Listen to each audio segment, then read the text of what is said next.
the railway. Can we see it? There, coming into view. There's the railway's retaining wall, and that's where we were standing. Here's the version of the old course recovered, and there's the road bridge. And this is the route I took last year to see the works, which were still fresh at the time. And I think they are well on the way to being naturalised. And we'll see, there's a lot of tree planting, but early days for the trees. So it's beginning to look very much like it's always been here, but in fact, only a bit more than a year ago, this was a construction site. Trees haven't yet taken hold. Funnily enough, the thing that's vegetated the banks, is Himalayan balsam, which is a very invasive plant, very much alive on this river. From the train you see great swathes of it, so obviously it's being carried along the course of the river, and I guess it'll come into flower shortly. Oh, it's already in flower, and those flowers will spring a million seeds. So the process goes. The actual riverbank is, in fact the riverbed is formed of broken stone. Stone, 6-inch, 9-inch stone.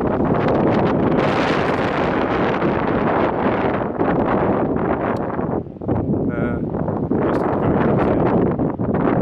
I think last year that was still quite still.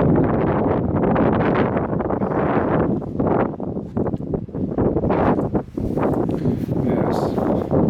You can see the gabions. Oh yes, I've forgotten, it's gabions right there. Oh no, I think it's only gabions here on the approach to the bridge.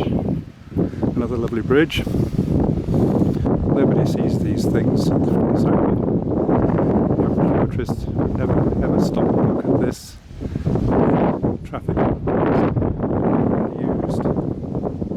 The bridge, it looks like it's been widened by a small amount on each side, I guess, enough to make it considerably wider. It looks like it's only been widened by 18 inches each side, quite elaborately. Just as much as the cutwaters would allow by the look of it. You can see that the new arches have broken into the cutwater. And that's possibly what defined.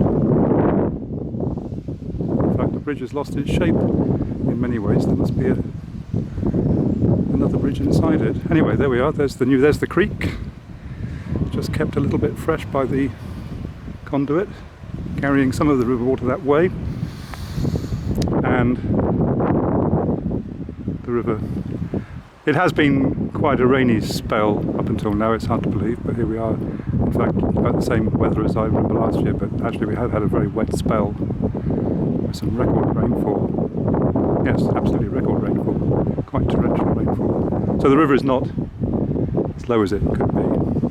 Now, last year as I approached the bridge, coming down from the main road, there was a fellow in a fluorescent outfit, and I thought it was rather strange. He was just sat there on one of the parapets in the shade, and as I was here I looked behind me and there he was on the bridge, and I said to him, I said, "Were you involved with this?" And he said, yes, I'm the project engineer. Ah! I said, "Are you here every day to answer questions?" No, he said, "I'm just waiting for somebody." And we started to talk. I think I was here, and I wanted to carry on the conversation from better angle. I didn't want to lose him. I think his car was parked up there, so I sort of left him mid-sentence and scurried around here to join him. And I got over this stile.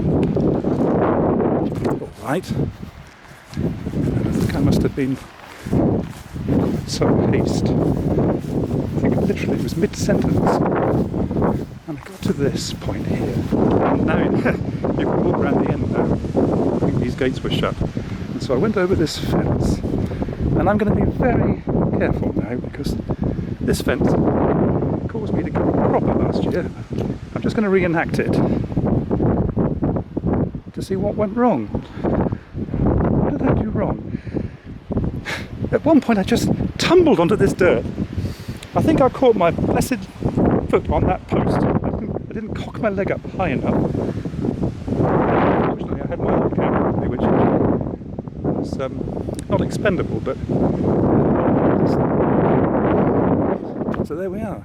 I've done it in one piece, but there's nobody here to talk to. Anyway, I picked myself up from the dirt, picked my camera up, and hobbled round the corner, covered in dust. There was my man just there, and I said, "So you were talking about river flow?" As if nothing had happened, and he looked at me and thought, "Oh dear." He didn't hear the language, he was just out of sight here. Of course he didn't hear my language. It would be the ground is like this, bone dry, and it's that blessed post that did for me, I'm sure of it. I didn't get my leg up high enough, and it caught me and I fell. Tumbled. Anyway, there's a score settled. The point being that until May of this year, I was still suffering the injury. That's the trouble with the onset of decrepitude.